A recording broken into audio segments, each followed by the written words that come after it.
boys and girls, how's everyone doing today? I have another read aloud for you, and this one is a little bit different than the ones that we have previously done. This read aloud focuses on the winter time and the animals that we see throughout all of the 4 seasons and how they survive the winters. So our read aloud is called Under the Snow, written by Melissa Stewart and illustrated by Constance R. Burgum. Now, before we start our read aloud, we are going to do a picture walk. And if you can remember, picture walk is just, I will flip the pages kind of slowly for you guys so you can look and understand the illustrations and let those creative juices flowing so we can understand what these pictures mean when we get into the reading. Are you ready? Yeah. Alrighty, let's start.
Okay guys, so that was our picture walk. Hopefully you piqued a little bit of interest and saw some very interesting illustrations that can rise some questions in your brain when we start to read. Alrighty, you guys ready to get started? Under the Snow, written by Melissa Stewart, illustrated by Constance R. Burgum.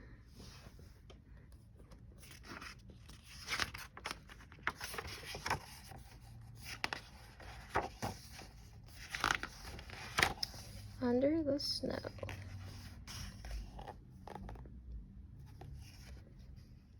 In the heart of winter, a deep layer of snow blankets fields and forests, ponds and wetlands. You spend your days sledding and skating and having snowball fights. But under the snow lies a hidden world.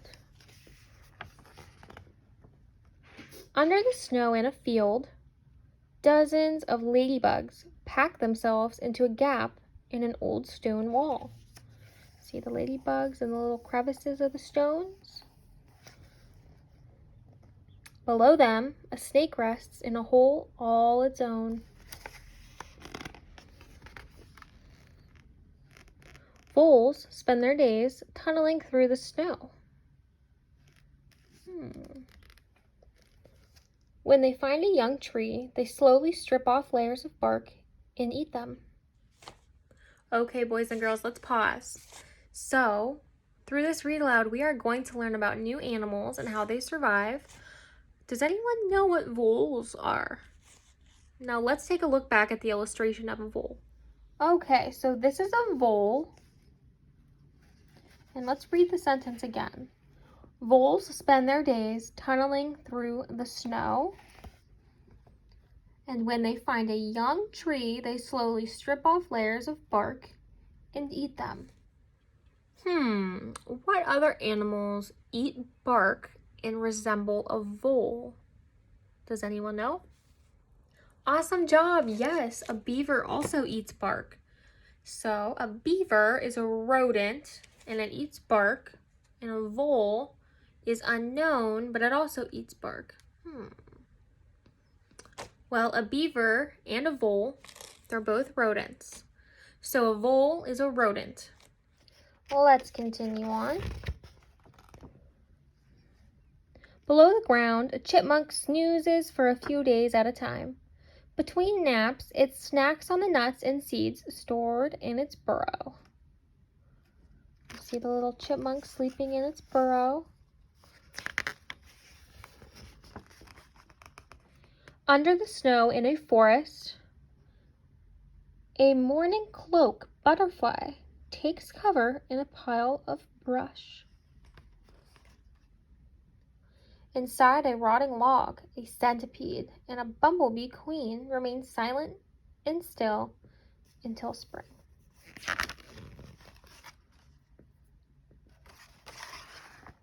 A wood frog nestles in scattered leaves on the forest floor. It can freeze solid and still survive. Not far away, a woolly bear caterpillar spends the winter curled up in a tight ball. Just below the ground, a spotted salamander waits out the coldest months of the year. Salamander. What is a salamander? Do any of you know?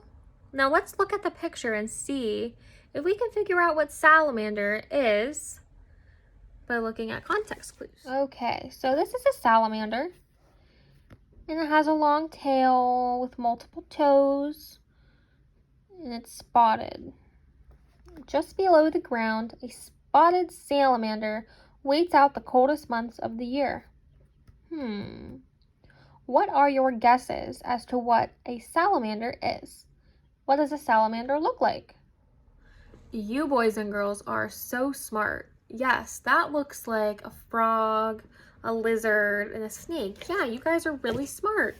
So what is a salamander? What is the overall group name for a frog, a lizard, and a snake? Now, these types of animals are amphibians. Amphibians include frogs, snakes, and lizards, among other amphibians. So a salamander fits right into that category as an amphibian. Now let's continue on to see what other animals are doing in this winter.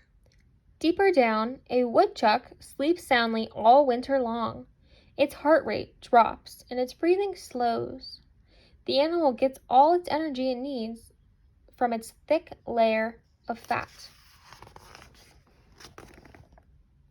Under the snow on a pond, bluegills circle slowly through the chilly water.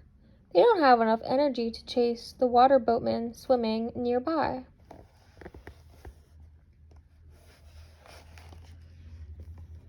Bluegills are a type of fish. A carp rests quietly on the muddy bottom. Carp is also a fish. It isn't even tempted by the water striders lying just a few inches away. See, there's a frog. The frog's another amphibian we see in this book. Buried in the mud, a frog and a turtle wait out the winter. They never move, and they barely breathe.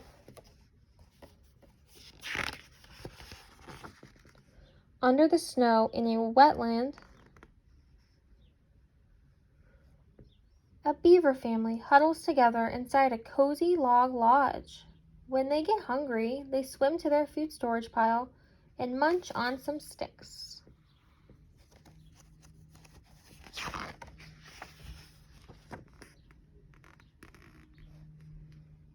But even on the coldest winter days, red spotted newts dodge and dart, whiz and whirl just below the ice. What do these animals look like? What are red spotted newts? So given the illustrations, what are some physical characteristics of red spotted newts? Now remember, physical characteristics are what they look like. Very good. They look like the word that we just learned, amphibians, with long, windy tails, sticky fingers, and red spots. So we've learned that a newt, more specifically a red spotted newt, is just a small salamander. Now let's continue on. As time passes, the sun's rays slowly grow stronger. Each day is a little longer. Animals living in fields and forests, ponds and wetlands begin to get ready for spring.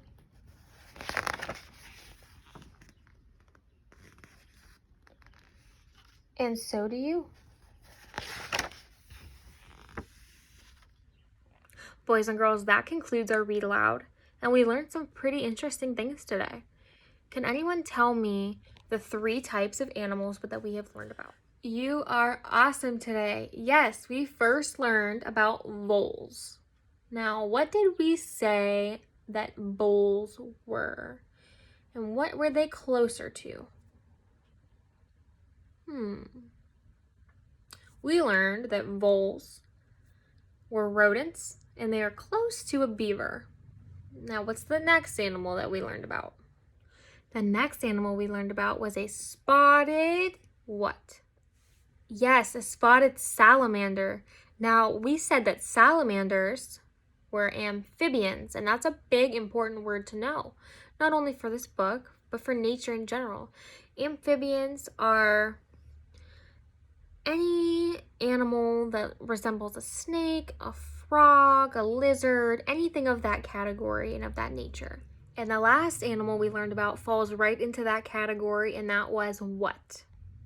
Correct, that was the red spotted newt, and we learned that that was just a very small scale version of a salamander. Now, during this read aloud, we learned that all animals survive differently during the wintertime, us included. As human beings, we get to live in a nice house with heat and a warm blanket to sleep with at night. Now, these animals stay in nature, so they have to use the elements of nature like sticks and leaves and ice and water and rocks and stones, how they can use those items and live perfectly fine until next spring is amazing. So we learned that every animal survives in a different way, shape, and form. Now, why do you think I chose to read this read aloud to you all during this time in March? Well, I chose to pick this read aloud to you all during this time of the year because everything we just read about is happening right now. The sun's shining a little bit longer, the days are a little bit longer, and all of our animals are slowly starting to wake up for the spring.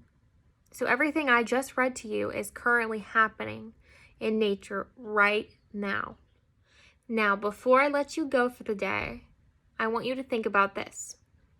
If you were any animal we just read about, how would you survive the winters? All right, boys and girls, thank you so much for listening. I had an amazing time and I will see you soon. Have a good day. Bye.